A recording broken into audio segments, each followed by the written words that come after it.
I think one of the hardest things was learning to eat.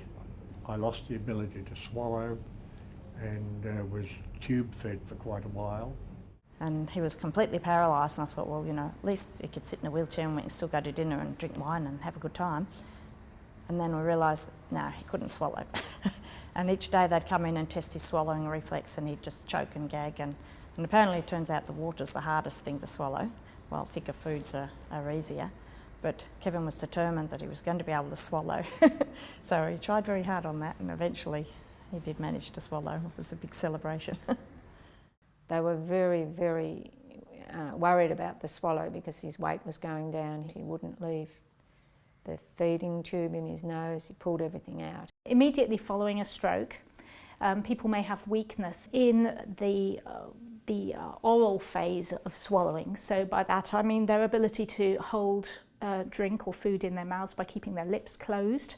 Again, with facial droop, you can sometimes find that you lose a bit of your drink down the side. The tongue may be weak. Normally our tongue works in an incredibly efficient way at packaging our food and our drink ready for swallowing. And if the one side of the tongue is weak, the food can, or the drink even, can fall about inside the mouth. It's less easy to control. And then the actual swallow itself, so where you gather that food together and actually swallow it, again, that can be affected by weakness down one side of the face. But if there are other kinds of strokes, you can have quite significant swallowing problems where there's really weakness all the way through the system. And people then are at risk of the food or drink going down the wrong way. That's aspiration, where food or drink might end up in the trachea and going down into the lungs rather than going down where it should be, into the esophagus and down to the stomach. It's only really where you imagine somebody trying to talk and eat at the same time that we would start, coughing or something like that. People post-stroke may have that symptom quite easily because things are just not as strong and as efficient with their swallow as they were before. And so speech pathologists come in and assess the efficiency of the different phases of the swallow and also the safety. If you've got weakness on one side of the vocal folds, you can actually end up with quite a weak cough.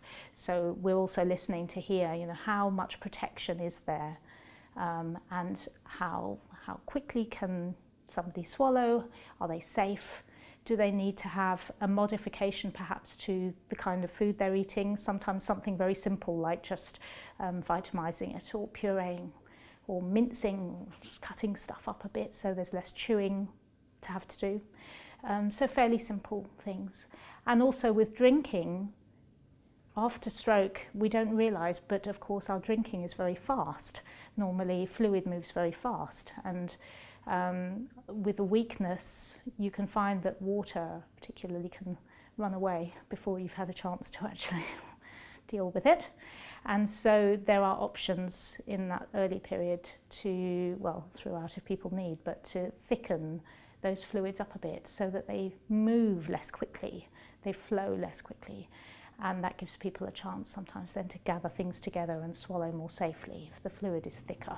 Initially I couldn't swallow, and so everything was thick and pureed, even pureed cabbage, and I couldn't eat for about 2 years. Different textures like chocolate or olives with pips, cheese or anything gluggy, sticks, it's more effortful.